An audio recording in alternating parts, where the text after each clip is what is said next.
Mr. Hauser? Yes. What is breaking just now? Well, I think you guys might have been watching the FBI news conference. We have a different timeline of events that is emerging here, and I was up in the North Metro, going from the Hoffman house to the Hortman house, trying to get a feel for what happened. And now what the FBI and the BCA are telling us is that Boelter went to Hoffman's house and did the shootings there, and did not go directly to Hortman's house. He went to a state representative's home in Maple Grove, and no one was there. Apparently, that representative was on vacation. I'm not going to reveal the name right now. They didn't reveal it in the news conference, and I don't want to reveal it here until we know more. But they were not home. So then he moved on to a senator's home in New Hope.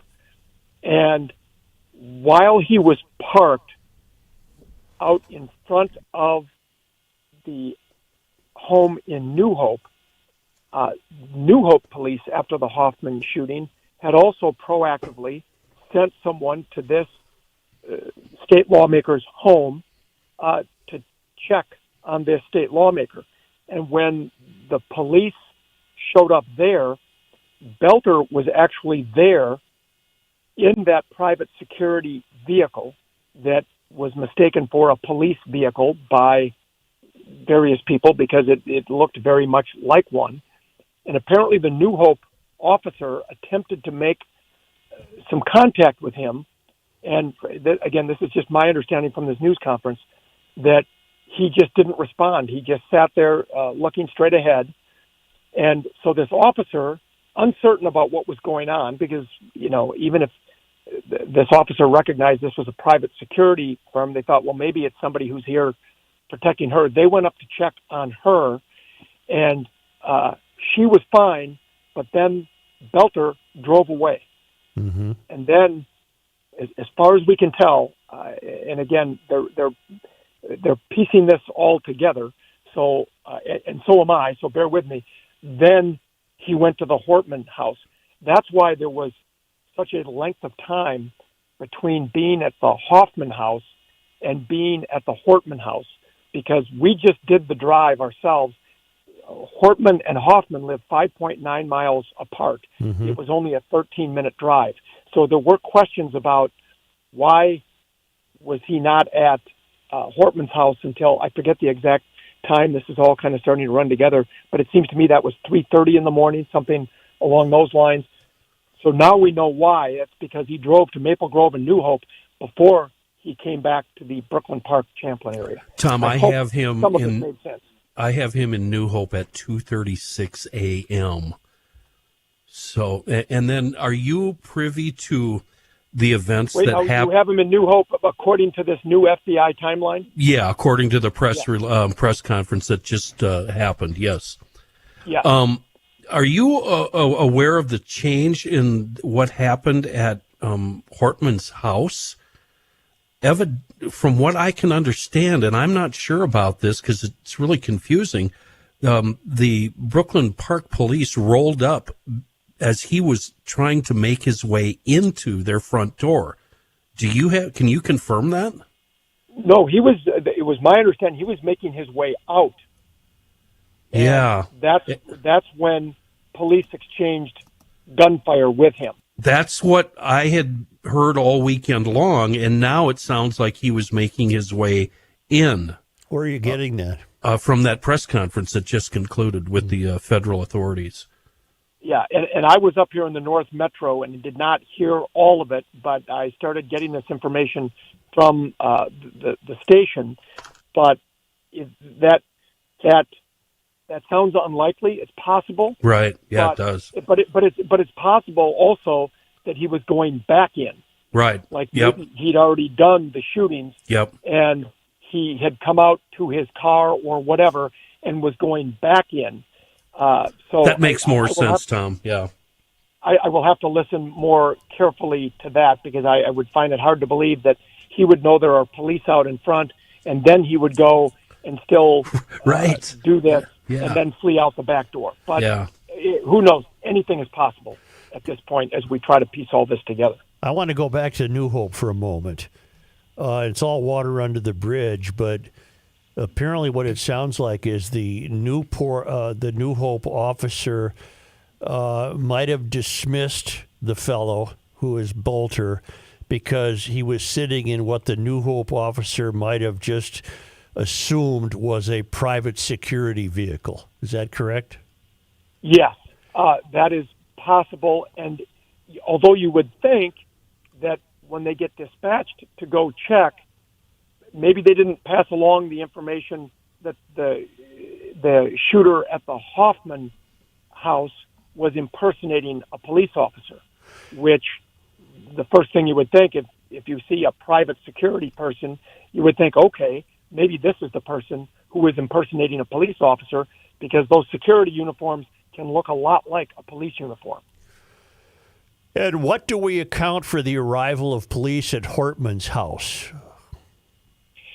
That was the story we started on before we knew this new timeline. There is a sergeant in Brooklyn Park who, while Brooklyn Park was assisting Champlin police at the Hoffman house, a sergeant back at Brooklyn Park PD had the idea to grab a couple of officers who were at the department and said, why don't you go do a drive-by Melissa Hortman's house? Okay. She has had previous threats against her before in her role as House Speaker and House Speaker Emerita, and they were used to doing security drive-bys at her house. Okay. So he had the forethought to say, why don't you go drive by there? So right as they roll up, this was happening. This gunman was at the door, either coming or going, and that's how Brooklyn Park police happened to get here, blocked his car in. His car was in the driveway, and the chief out here, Mark Bruley, says that was their first red flag, because police departments generally never park in someone's driveway. They'll be out in front of the house. This car was in the driveway with its lights flashing. Mm-hmm. Oh, that's interesting. Tom, do you know how, has it been talked about how he went from the Hortman residence to his rental apartment thing in North Minneapolis? How did he get there? There's just a lot of speculation, and again, I don't know if I'm guessing the FBI didn't shed more light on this. I listened to the earlier news conference at 10, but the speculation has been he either meticulously planned this in case something happened. He had a change of clothes stored somewhere, or he had a vehicle somewhere that he could get to, or it may be simply, remember Brooklyn Park in North Minneapolis where that rented room was? Mm-hmm. That's not, I haven't done the GPS search on that yet, how many miles that is, but it is walkable. Mm-hmm. It might take you a couple of hours. It might take you a couple of hours to do that, but it can be done. And we know he was at that house, we think, around 6 a.m. So if he left the Hortman home around 4 a.m., he could have made it there within a couple of hours, even if he was on foot. So there are just still so many unanswered questions that I'm certain that they are grilling him about now. Whether or not he's cooperating or not, I do not know. Are you aware of a social media film that appears to be some guy's backyard security camera that shows a fellow presumed to be Boelter breaking into a car? Yes, I have seen that. The only way you can really identify him is by the hat. Right. That has kind of become his signature. Breaks in a side window and appears to be rifling through a vehicle and taking items, and then he leaves the scene. But it's unclear what timeline that was or how that fits into this whole thing. It was certainly daylight, so it was after the shootings. Right. All right. Tom, are you still at the press conference? No, I'm up in the North Metro we were originally trying to recreate the timeline that we thought we knew earlier, mm-hmm. and now I am trying to find out. I had a tip on Saturday that there had been another lawmaker, and I was given the specific name in Maple Grove, and we asked about it at a news conference on Saturday, and they wouldn't talk about any other stops he may have made, but they did say, we're trying to work on a timeline of where he has been. And I'm almost certain that as early as Saturday, they knew about these other stops, but they were still trying to piece it all together. So we're in the North Metro now, and we're going to try to do the timeline for how long it might have taken to get from Maple Grove to New Hope and then back here to Brooklyn Park, just to kind of get a feel for how this all happened. And of course, we're reaching out to the lawmakers who we think are the ones who might be involved. But as you can imagine, all of them are very freaked out, and for good reason. Mm-hmm. And they're not. So far, they're hesitant to talk about this because it's all too fresh and raw. And I mean, people are dead. People were seriously wounded, and it is just a very, very strange time right now. What is the journalistic reason for not naming those legislators? Well, they didn't name them in the news conference. Okay. So some of this is my informed speculation. All right. Some of it is a tip I got on Saturday, but at some point we may be more comfortable with revealing that. But we still have a responsibility of making sure people are safe and right. and that they don't feel even more endangered than they already do. Right. So we're just exercising caution here, as this is all brand new information, like literally within the past hour or even less than that.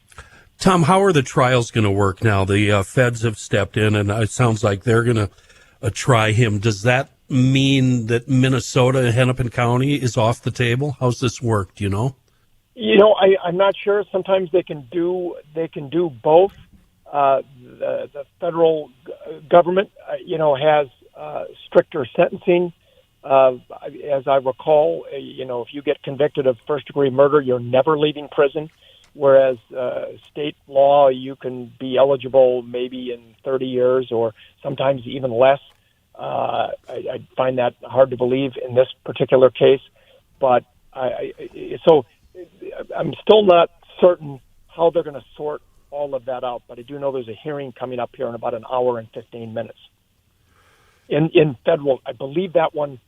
Now, since the FBI thing, I'm not sure if that's federal or in Hennepin County where the initial hearing is happening, but it will be happening at 1:30.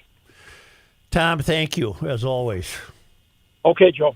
All right, thank you, Tom Hauser with 5 Eyewitness News. He's the best in town.